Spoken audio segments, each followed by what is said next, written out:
Alright, welcome to the second part of Module 4. We're going to go through how to determine large market orders. So, how to determine large market orders. So, we went through last video, built a bit of a framework around the floor and the ceiling analogy. We understand that it's lazy, bad broking that kind of puts these large orders into the market. How to actually identify what this large order is? Well, first, what's the most important thing is understanding our market structure. So what we're going to say is the first and foremost thing that we want to do is understand our market structure. Now, what do I mean by market structure? When I say market structure, and I'm not going to go into loads of detail about market structure, but just the very basic. What is the average bid and offer size? Looking at this ladder that we have here on the right, the Euro Stocks, you can see, for just taking a look at here, the average offer is probably about 1.2k or between 1 and 1.5k, it seems. And the same things on the bid side. So knowing that information helps me understand what's the average that we're seeing on the book. And if I understand that information, I can move on to the next piece of information, how to determine what a big order is. So, like we just said, we want to know what the average bid and offer size is. Once you figure that out, we can start moving on to the second bit, which is what is a big order? Very simple, eh? We've got a framework for understanding what the average size in the book is. Now, a big order is basically going to be something that's an anomaly on the book, something that we went through in the previous one. So, if we use, for example, the analogy that we said before, we've got ourselves a room. This is our room with the floor here and the ceiling here, and we said that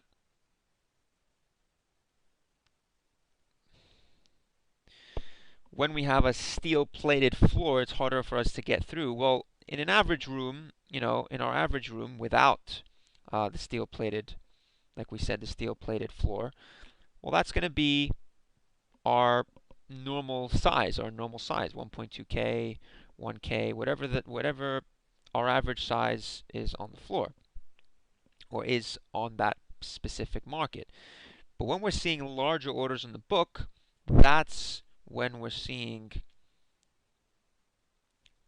a different structure of the floor, a different structure in the actual market. So this is representative of a larger order. When we see the floor takes a different shape, it's no longer the brick or the mortar or the cement that we usually see. We're seeing steel. There's a 4,000 lot sitting there. It's a different structure on the book there. So basically, a framework what we can work with is, okay, well, if we know that the average is 1.2k, we're going to call, for example, the normal size. So our normal size is a brick floor. Double size. So if we're doubling the size here, we're going to call it cement. And like we just said in that example there, if we've got triple or quadruple size, that's where we've got a steel floor.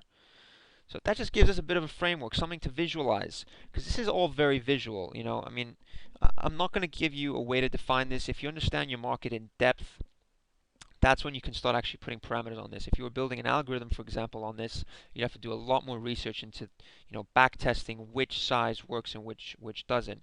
If you saw that between, 2 and 3,000 lots, it works 1 out of 3 times, and if you saw between 3 and 4,000 lots, it works 2 out of 3 times. You might even see at a 10,000 lot works, close to 3 out of 3 times. Well, that's your framework. That's a lot more specific. But I'm just giving you something to visualize and think about in your head. Because when you start seeing the size on the book, you got to start automatically saying, okay, well, wait. That's a 4 or 5,000 lot. I should be adding a little bit more size here. I should be trading this a little bit differently. There's a big floor in this market here. If it's just double the size, maybe I'm just looking, to put half my size and trade it that way. That's just a framework. Now, how do you actually identify whether the order is real or not? Because you don't actually know whether the order is real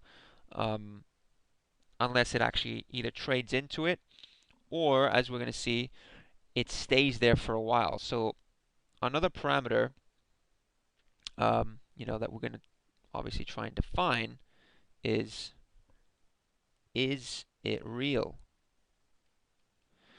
That's a very huge question. Out of all this that we've just covered, is it real is probably the most important one, because if it's not real, then it could be fooling the market into doing something it doesn't want to do. But in order to just figure out whether it is real, some of the things that we can kind of put around a framework to understand whether it's real. Well, number one, the most important thing is it staying put? So if, for example, the market's trading around this for a good 2 to 3 to 4 to 5 minutes, it's spending some time trading around it, and this bid just does not move. It just stays in the same place the whole time. If I'm seeing it flashing, number one, if it's flashing, just say it's not an order to be front run. If I'm seeing it stay put, so for example, the market comes down towards it, moves away from it, comes down towards it, moves away from it, and it's trading, it's ranging, and whatever the case may be, this is just sitting there the whole time. That's going to give me an indication that it's real. If I see it flashing, so if it flashes 4,000 lot and then all of a sudden the 4 moves away and then it's a 700 lot and then the 4 comes back on, it keeps moving around. If I see it, they're moving around the book.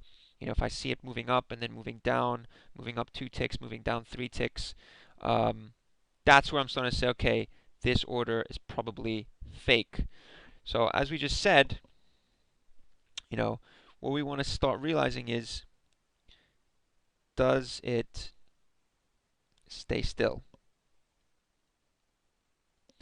And if it does move, make sure it's not moving quickly. If it moves, it's moving with the market. So if the market moves away from it, it moves towards the market. If the market moves towards it and moves away from the market, that's a very bad sign. So if it does move,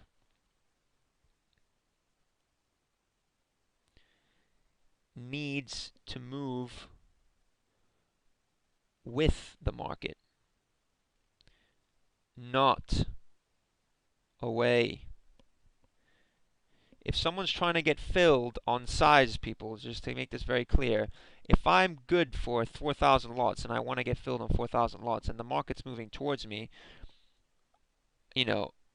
I'm not going to move this away. If I really want to get filled at 35.65 and the market's coming towards me and he's good for it and it's institutional buying, not just some guy sitting,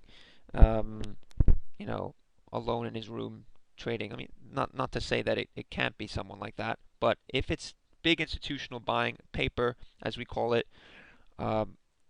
you don't want to see it moving away from the market. If the market starts bidding up and moving away from him and he moves towards it, sometimes that's a good sign, but as long as it's not flashing, it just moves up, stays there for a while, and waits to get filled. If the market moves away from him again, he'll move it up. That's a situation where potentially he's caught, he's chasing it, he's trying to get out or get into a market aggressively.